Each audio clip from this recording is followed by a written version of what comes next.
안녕하십니까. 클래시베어 서용진 대표입니다. 오늘은 물류 관점으로 바라본 라이프 플랫폼에 대해서 알아보는 시간을 갖도록 하겠습니다. 라이프 플랫폼을 보기에 앞서 일상생활에서 만날 수 있는 생활 물류에 대해서 알아보려고 하는데요. 일상생활에서는 택배, 음식 배달, 용달이라던가 오토바이 퀵 같은 것을 자주 볼 수가 있습니다. 하지만 조금만 깊게 본다라고 하면은 일상생활에서 인터넷에서 구매하는데 해외에서 배송을 받는 직구나 우리가 매일매일 배출하는 분리수거, 그리고 쓰레기 봉투를 수거하는 것조차도 일상생활에서 볼 수 있는 물류라고 볼 수가 있습니다. 마찬가지로 출퇴근이나 등하굣길에 자주 이용하는 따릉이와 킥보드도 생활 물류의 일종으로 볼 수가 있는데요. 물론 따릉이와 킥보드 같은 경우는 사람이 타고 이동하는 장치이긴 한데 실제로 따릉이와 킥보드를 일상생활에서 자주 수거하고 배송하는 것을 보실 수도 있겠습니다. 조금 더 깊게 들어가면 그 주거 공간이 협소하기 때문에 셀프 스토리지라는 것이 일상생활에서도 조금 볼 수가 있겠고요. 그리고 세탁물을 수거하고 배달하는 것까지도 우리가 생활 물류라고 같이 이야기할 수가 있겠습니다. 이제 라이프 스타일에 대해서 잠깐 이야기를 해볼 건데요. 라이프 스타일은 탈공업화되면서 생긴 각각의 삶의 양식 그리고 행동이라고 볼 수가 있겠습니다. 예를 들면 라이프 스타일 같은 경우에 간략하게 소개를 하면 아침형 인간, 새벽형 인간, 올빼미형 인간 이런 것조차도 라이프 스타일의 일종이라고 볼 수도 있습니다. 하지만 농경사회나 또는 농업을 하는 그런 농촌, 어촌 같은 경우는 거의 모두가 동일한 라이프 스타일을 지니게도 되는데요. 혹시 들어본 적 있을지 잘 모르겠는데 개그맨 이진호의 농번기 랩이 라이프 스타일을 없는 시대를 대변합니다. 아침에 일어나서 개밥을 주고 소밥을 주고 그리고 깨밭에 가서 깨를 털고 또 해가 떨어지면 자는 그런 것 자체를 일종의 라이프 스타일이라고 볼 수가 있는데요. 하지만 농경시대에서 산업화 시대 그리고 산업화 시대에서 벗어나는 시대가 되면 이러한 라이프 스타일이 점점 더 다양화되는 것을 알 수가 있겠습니다. 라이프 스타일은 최근에 개봉했던 영화 천문에서도 볼 수가 있습니다.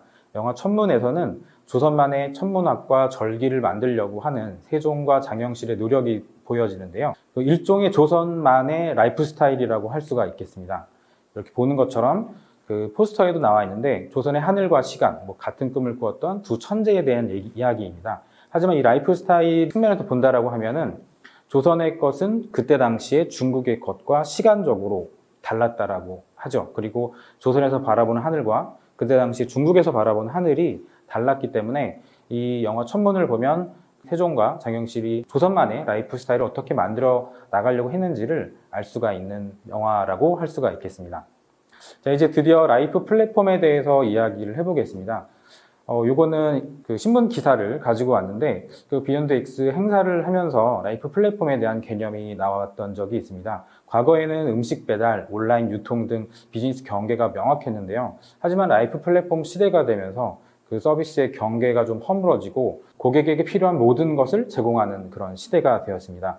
쿠팡이 택배 업체냐 아니냐, 쿠팡이 택배 허가를 받았느냐 아니냐, 또는 마켓컬리가 택배 사업자를 신규로 취득했느냐 안 했느냐는 사실 이제는 더 이상 중요하지 않은 시대가 되었습니다. 그 이유는 모든 기업들은 고객에게 필요한 모든 것을 다 제공하려고 하기 때문이죠. 최근에 좀 음식 배달을 자주 시켜 먹는 분들 같은 경우는 쿠팡의 치타 배달을 더 선호하는 업체도 있습니다. 쿠팡 같은 경우는 음식 배달을 하는 라이더가 주문이 들어오면 그것 하나만 가지고 고객에게 바로 배송을 한다라고 합니다. 하지만 다른 업체 같은 경우는 음식물을 여러 개를 픽업을 한 다음에 배달을 하는데 이렇게 배달을 많이 하는 것들이 대부분 패스트푸드입니다. 그렇기 때문에 쿠팡 같은 경우는 유튜브나 이런 데서도 광고를 하기를 본인들은 제품 하나만 가지고 배송을 하기 때문에 눅눅해지거나 이런 음식물의 품질 저하가 발생하는 것을 막을 수 있다라고 하죠. 하지만 잘 생각해 보면 쿠팡이 음식 배달을 한다라고 해서 우리는 쿠팡을 배달의 민족과 같은 걸로 취급을 하거나 쿠팡에서 상품을 주문할 때 택배로 오거나 또는 로켓 배송으로 온다라고 해서 쿠팡을 이커머스 업체 또는 그런 플랫폼 업체라고 딱 특정 지어 말하지는 않습니다. 이것이 바로 라이프 플랫폼을 이야기하는 것인데요. 고객에게 필요한 모든 것을 제공하는 플랫폼이 바로 라이프 플랫폼이라고 할 수가 있겠습니다.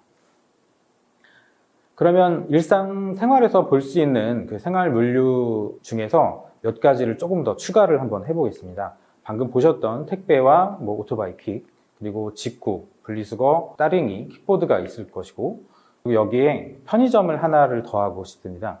일상생활에서 많이 보는 것이 바로 편의점인데요. 그럼 그렇기 때문에 편의점을 조금 더 깊게 들여다보면 우리 생활에서 편의점이 라이프 플랫폼 역할로서 가지는 것이 어떤 것인지 알 수가 있습니다. 이거는 다음 카카오 맵에서 종로에 있는 편의점 개수를 파악을 한 겁니다. 잘 보시면 저쪽에 있는 산이라던가 사람이 살지 않는 그런 쪽을 제외하고는 편의점이 지금 동그라미 친 게 500m의 반경을 의미하는데 10개 이상이 모여 있는 것을 알 수가 있겠습니다. 편의점은 실제로 정부의 규제를 많이 받기도 하는데요. 근처에 편의점이 있으면 다른 편의점을 내지 못하는 특성을 지니고 있기도 합니다. 그리고 편의점에서 파는 물건들을 보면 PB 상품을 제외하고는 거의 대부분 동일한 제품을 판매하기 때문에 선호도라는 것이 있을 수는 있겠지만 가까운 것이 그 선호도를 이겨낼 수도 있다고 볼 수 있겠습니다. 그렇기 때문에 편의점 중에서 한 가지 사례를 한번 들어보겠는데요. 편의점은 하루에 물류 배송을 2회에서 3회 정도 배송을 합니다. 냉장과 냉동을 구분하는 것은 물론이고 상온 제품을 따로 배달을 하기도 합니다. 사진에서 보시는 것을 가만히 잘 보시면 이제는 전동 킥보드 충전까지도 편의점에서 제공한다는 내용을 알 수가 있고, 사진을 좀 깊게 본다라고 하면 저 뒤쪽에 있는 현금 인출기, 그 바로 앞에 있는 그 커피 머신을 홍보하는 문구도 볼 수가 있겠습니다. 가만히 잘 보시면 커피 머신 요거는 홍보용으로 기사를 만들기 위해서 좀 합성을 한 것 같긴 한데, 저 커피 머신이 배당 1,000만 원에서 2,000만 원을 호가하기도 한다라고 하죠. 이 편의점은 실제로 촘촘하게 퍼져 있는데 편의점만큼 퍼져 있는 딱 2개의 업종이 바로 교회와 부동산입니다. 하지만 교회 부동산은 일상생활에서 갈 일이 많지는 않은데 편의점 같은 경우는 물류 배송이 매일매일 2회에서 3회씩 이루어지기도 하고, 편의점은 심지어 많은 것도 모자라서 배달까지 하는 그런 업종이라고 할 수가 있겠습니다. 편의점에서 처리 가능한 업무를 한번 보겠습니다. 편의점은 일반적으로 구매를 하는 것들은 다 제공을 합니다. 물품을 구매하거나 기호품, 담배와 술 또는 복권까지도 구매를 할 수가 있고요. 그리고 추석이나 설 같은 경우에는 선물 세트도 판매를 하기도 합니다. 하지만 이런 업무는 어떨까요? 택배를 보내거나 택배를 맡아주거나 현금 인출, 그리고 전화요금 납부, 공과금 납부하는 것, 그리고 어떤 편의점 같은 경우는 세탁 서비스를 제공하기도 하고, GS25에서 나왔던 어떤 편의점 같은 경우는 별도의 스타일러를 두고 옷을 잠깐 케어할 수 있게도 하는 그런 편의점도 있다고 합니다. 요즘 우리나라는 잘 쓰지는 않지만 팩스와 인쇄를 하는 그런 편의점도 있고, 제가 사는 곳 인근에 있는 편의점 같은 경우는 텍스프리를 제공하는 그런 편의점도 있습니다. 이게 과연 편의점의 영역인지 아닌지를 좀 본다라고 하면, 편의점은 단순하게 물품을 구매하는 것뿐만 아니라 라이프 플랫폼으로서 다양한 업무를, 금융의 업무, 물류회사의 업무, 그리고 세탁소의 업무, 그것까지도 다 처리할 수 있는 것임을 저희가 알 수가 있겠습니다. 지금까지 생활물류와 라이프 플랫폼에 대해서 알아봤는데요. 이 생활물류는 더 친숙하고 더 많은 이용이 점점 우리 삶 속에서 이루어지고 있습니다. 코로나 시대가 되면서 음식 배달을 하거나 택배가 증가하거나 하는 것은 굉장히 어떻게 보면 당연한 일이라고 볼 수가 있겠고, 비마트나 요마트 같은 편의점에 파는 물품을 배송하는 새로운 비즈니스도 출현하기도 했습니다.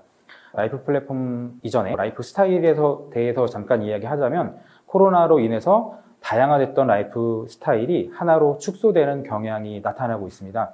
모두가 마스크를 쓰고 모임을 축소하고 학습 같은 경우에 다양하게 온라인으로 하는 그런 과정을 보면서 코로나 시대의 라이프 스타일은 점점점 유사해지는 것을 볼 수가 있습니다. 하지만 라이프 플랫폼은 점점점 다양화되고 있는데요.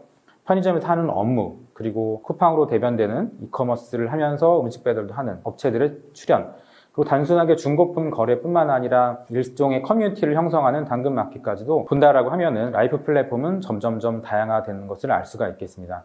코로나로 인해서 생활에서 경험하는 물류는 점점점 다양해지고 있겠지만, 우리의 라이프 스타일은 안타깝게도 하나로 축소되는 경향을 지니기도 합니다.